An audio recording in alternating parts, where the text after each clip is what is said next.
Scientists just proved that yawning is so contagious you can catch it through text messages. When researchers sent texts containing the word yawn to study participants, over 60% actually yawned within minutes of reading it.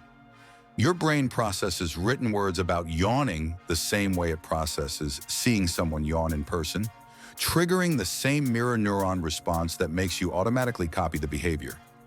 Reading about yawning literally makes your body think it witnessed an actual yawn, proving our brains can't tell the difference between reality and words.